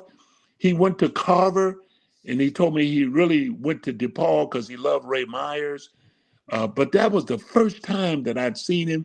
I think I've met Hardaway. I don't recall, but it's kind of sad because you hear all of these things and you never get a chance. Of course, my high school, 60, from 58 to 62, and then of course Tim Hardaway and Terry Cummings. It's kind of sad that we don't get a chance to see each other. But I was very blessed to see him last year when I went to high school and they retired my number, and I was thrown out of the water by what this generation knew about me back in those days, because a lot of people came up and said, my uncle played with you, my aunt went to school with you, my father went to school with you. And this generation, they knew everything about me. And Rob, they gave me a resolution. Everything that I've ever done is on that resolution. And they retired my high school jersey. And one guy said, well, it's about time. And I told him, no, you be quiet. Don't say anything about that. I said, I mean, the fact that they retired it is really a blessing, you know. That's right. And you was honored for that to happen, even though you've been all over the world. You've done all of these things. And listen, it felt great to go back home and have your number retired, which is where it all started from. And for those kids, that generation, to do what they did, and when they had the night, I saw only 4 people that was in the same class I was in the old Carter High School. Wow. And they came to the event. Wow. Where we used to go to class together. And I saw them and I told them, we don't have to guess how old we are. Right. Because we're in our 80s. Okay, we got two last questions. And okay. I'm going to have to let you go, boss, because I know you got to go. Okay, no, I'm good. This is one. They want to ask you about Terry Cummings and Mark Aguirre not being in the NBA Hall, but you're not in there either, though, right? No, I'm in every Hall of Fame but that. So you guys should deserve, and I want to make it a group question. How you feel you haven't gotten that call? Well, again, Terry Cummings and I talked about that, and he and I talked about it, and I think the world was a little hard on us because we've gone into the ministry, and Terry was kind of like I was. I spoke up in the 60s and the 70s, which they want to label me as a bad guy because I spoke up, but the world is unfair, and we know that the world is unfair and not very forgiving because they like to get just one side of the story. That's right. That's right. And Terry and I talked about that, and he said, yeah, some of those people want to pimp you, they want to use you, but they don't want to hear what you got to say. And so we understand that. And of course, being in the ministry is going to separate you from a lot of guys because the world does not want to hear the truth that Jesus Christ is the only way by which you can be saved. They don't want to hear that. They don't want to hear that. But yet they applaud at the gift that he has given us. You want to ride off the gift, but you don't want to give the giver his just. You see, listen, man, man found me in a PE class, and I'm Mr. Basketball in 3 years. Only God could have fixed that. And then get a scholarship to go away to college and then become college player of the year, #1 draft. Only God could have fixed that like that, man. Yeah. And so now, the fact that we're Mark Aguirre, Terry Cummings, Cazzie Russell, we're not going to lose any sleep over this because we have been blessed to play at the pinnacle of success in the NBA. We've had good college careers. Terry and I have been called to the next level in the ministry, and all of that other stuff now is behind us. That's We're right. grateful that we had an opportunity to do it. Right. But if they're like I am, I don't lose any sleep over it because I was blessed.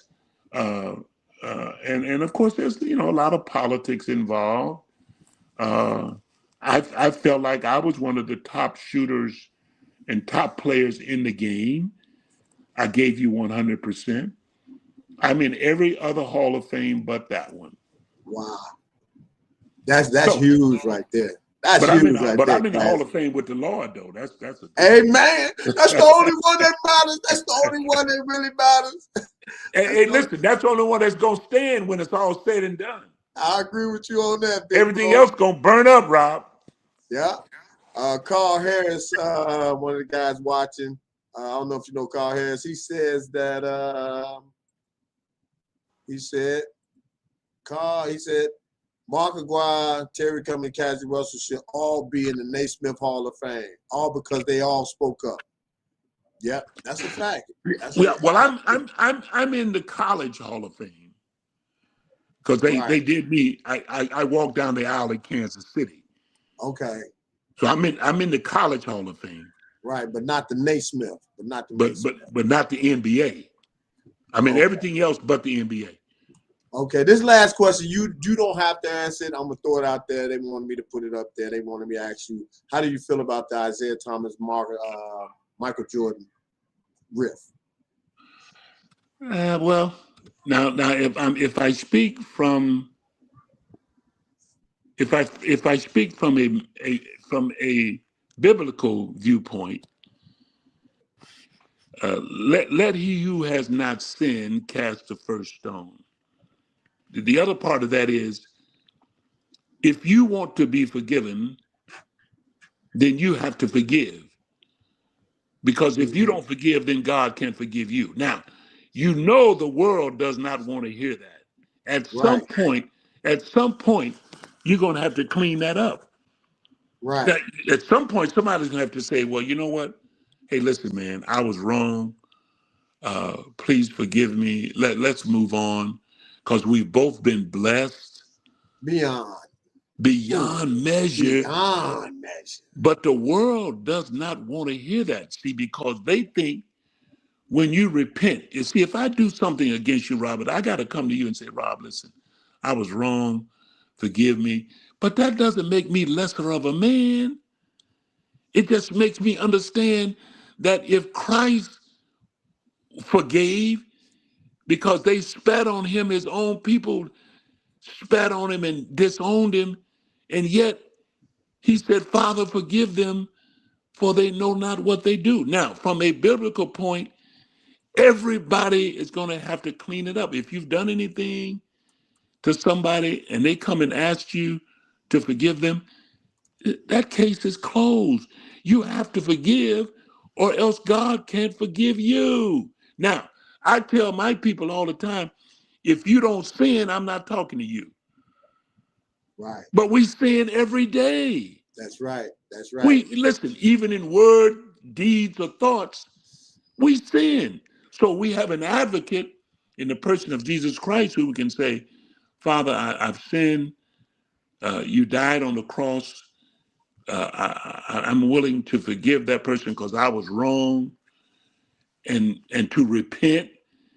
And that's a big start, because a person that has a challenge, they'll never get rid of that challenge if they're still in denial. Mm-hmm. If you got a drug problem, you can't be in denial that you have the problem. You got to repent and go get help. That's right. That's right. Because if you're an alcoholic, you can't get a hotel room above the bar. Come on, talk to me. You understand what I'm saying? That's right.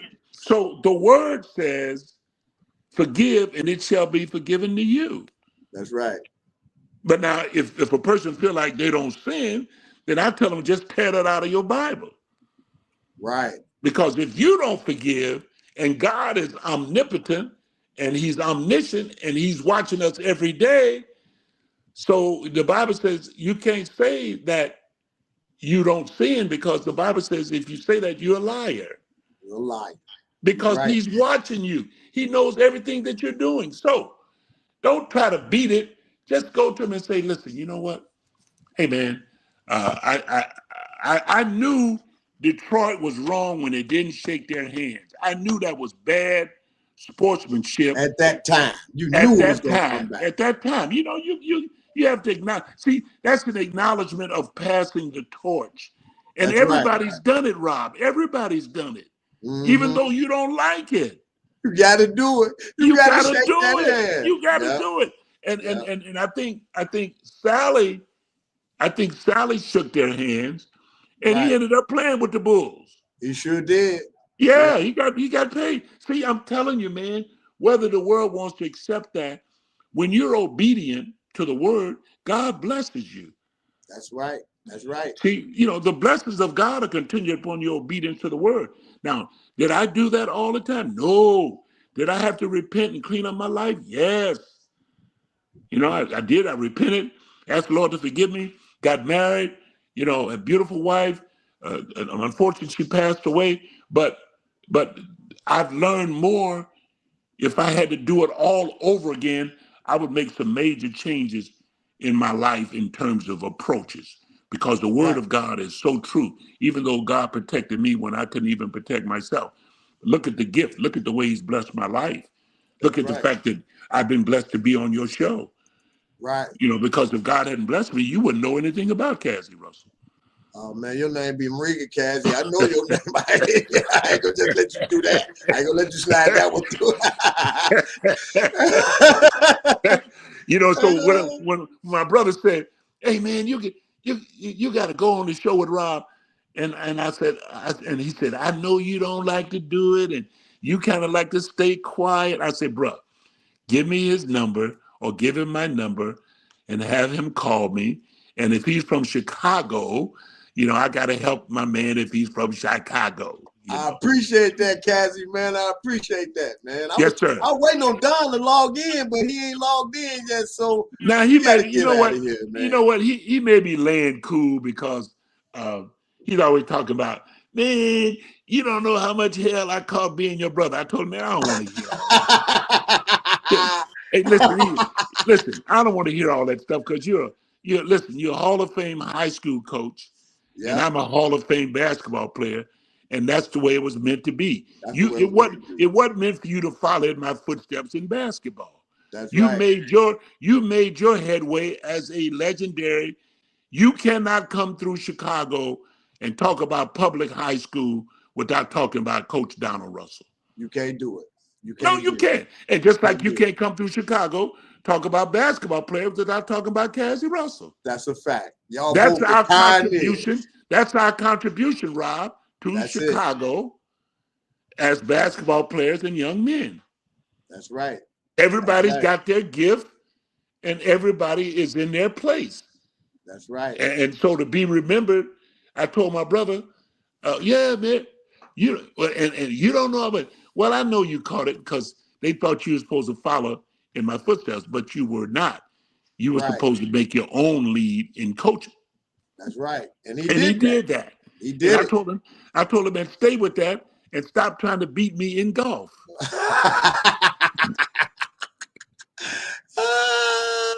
Well, man, I appreciate you coming on, Cazzie Russell, man. I can't believe this. This is a dream come true for me.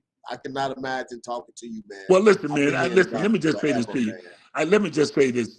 I hope God continues to bless your program and to bless what you're trying to do. And we feel very honored and humble to come on and share these things with you, and that you would be receptive to these things. So I hope your show, as a matter of fact, I hope it goes through the roof, you know, so your podcast, and be blessed. And thank you again for letting me share all of these things with you from 1958 up until the present.